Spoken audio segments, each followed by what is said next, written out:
Welcome to your daily video and audio Bible, with transcripts to keep you focused, with Old Testament and Psalms read by Matt, and New Testament and Proverbs read by Ruth. Esther 1-3. Now in the days of Ahasuerus, the Ahasuerus who reigned from India to Ethiopia over 127 provinces, in those days when King Ahasuerus sat on his royal throne in Susa, the citadel, in the 3rd year of his reign he gave a feast for all his officials and servants. The army of Persia and Media and the nobles and governors of the provinces were before him, while he showed the riches of his royal glory and the splendor and pomp of his greatness for many days, 180 days. And when these days were completed, the king gave for all the people present in Susa the citadel, both great and small, a feast lasting for 7 days in the court of the garden of the king's palace. There were white cotton curtains and violet hangings fastened with cords of fine linen and purple to silver rods and marble pillars, and also couches of gold and silver on a mosaic pavement of porphyry, marble, mother of pearl, and precious stones. Drinks were served in golden vessels, vessels of different kinds, and the royal wine was lavished according to the bounty of the king. And drinking was according to this edict. There is no compulsion.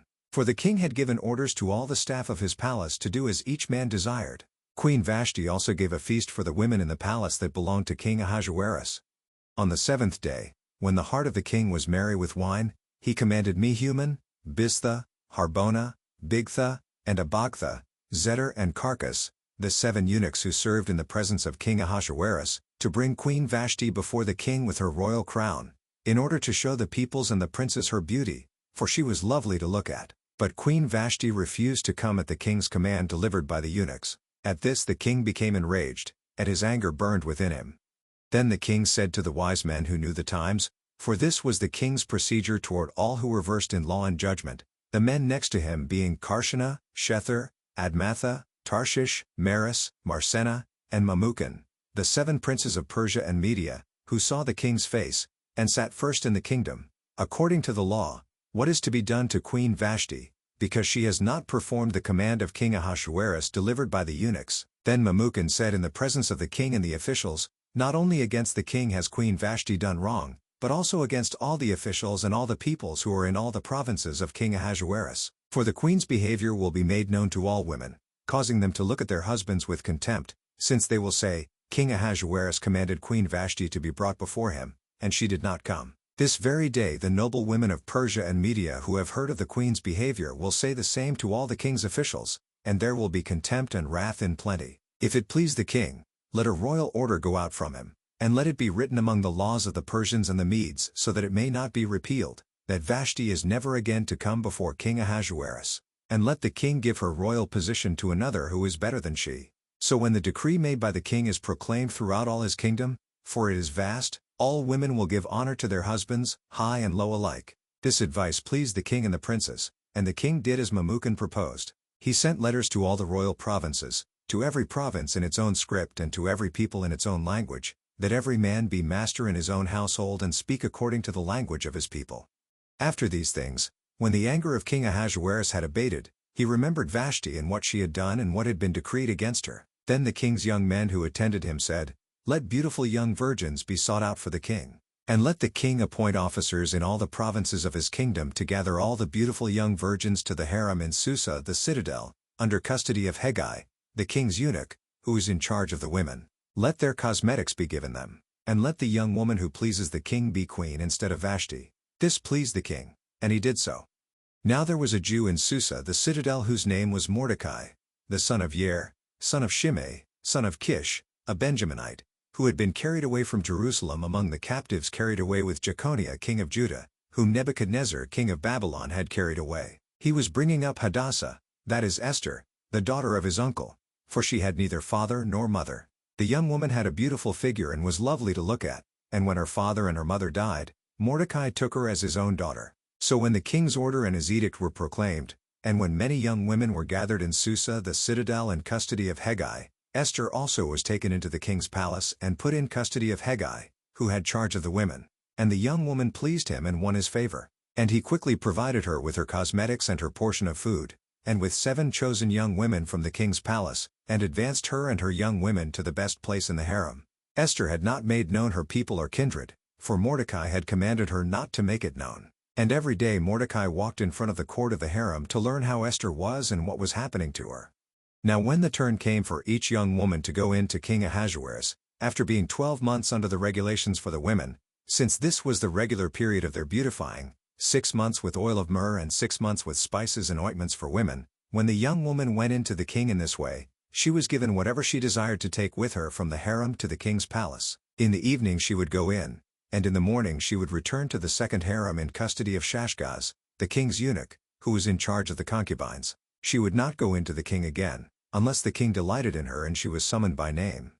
When the turn came for Esther, the daughter of Abihail, the uncle of Mordecai, who had taken her as his own daughter, to go into the king, she asked for nothing except what Hegai the king's eunuch, who had charge of the women, advised.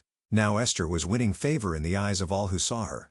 And when Esther was taken to King Ahasuerus, into his royal palace, in the 10th month, which is the month of Tebeth, in the 7th year of his reign, the king loved Esther more than all the women, and she won grace and favor in his sight more than all the virgins, so that he set the royal crown on her head and made her queen instead of Vashti. Then the king gave a great feast for all his officials and servants. It was Esther's feast. He also granted a remission of taxes to the provinces and gave gifts with royal generosity.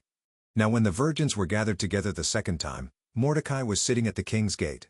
Esther had not made known her kindred or her people, as Mordecai had commanded her, for Esther obeyed Mordecai just as when she was brought up by him. In those days, as Mordecai was sitting at the king's gate, Bigthan and Teresh, 2 of the king's eunuchs, who guarded the threshold, became angry and sought to lay hands on King Ahasuerus. And this came to the knowledge of Mordecai, and he told it to Queen Esther.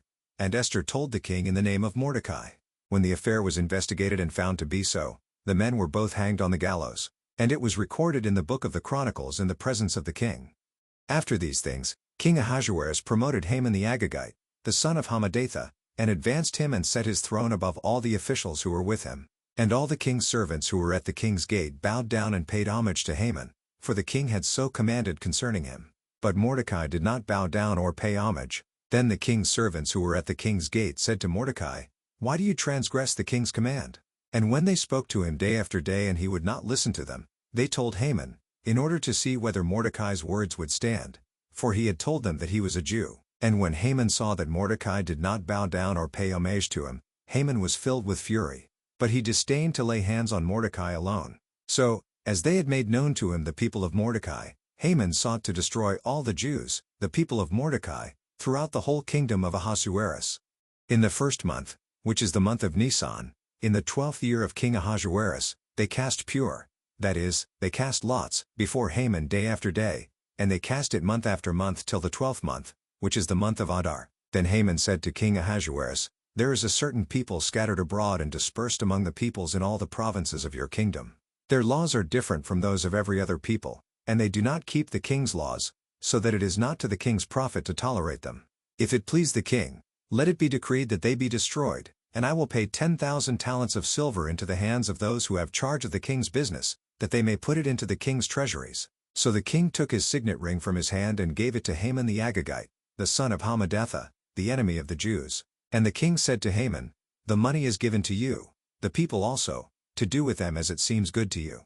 Then the king's scribes were summoned on the 13th day of the 1st month, and an edict, according to all that Haman commanded, was written to the king's satraps and to the governors over all the provinces and to the officials of all the peoples, to every province in its own script and every people in its own language. It was written in the name of King Ahasuerus and sealed with the king's signet ring. Letters were sent by couriers to all the king's provinces with instruction to destroy, to kill, and to annihilate all Jews, young and old, women and children, in one day, the 13th day of the 12th month, which is the month of Adar, and to plunder their goods. A copy of the document was to be issued as a decree in every province by proclamation to all the peoples to be ready for that day. The couriers went out hurriedly by order of the king, and the decree was issued in Susa the citadel. And the king and Haman sat down to drink, but the city of Susa was thrown into confusion.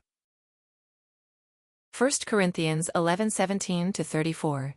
But in the following instructions I do not commend you, because when you come together it is not for the better but for the worse. For, in the first place, when you come together as a church, I hear that there are divisions among you. And I believe it in part, for there must be factions among you in order that those who are genuine among you may be recognized. When you come together, it is not the Lord's Supper that you eat. For in eating, each one goes ahead with his own meal. One goes hungry, another gets drunk. What? Do you not have houses to eat and drink in? Or do you despise the church of God and humiliate those who have nothing? What shall I say to you? Shall I commend you in this? No, I will not. For I received from the Lord what I also delivered to you, that the Lord Jesus on the night when he was betrayed took bread, and when he had given thanks, he broke it, and said, This is my body, which is for you. Do this in remembrance of me. In the same way also he took the cup, after supper, saying, This cup is the new covenant in my blood. Do this, as often as you drink it, in remembrance of me. For as often as you eat this bread and drink the cup, you proclaim the Lord's death until he comes.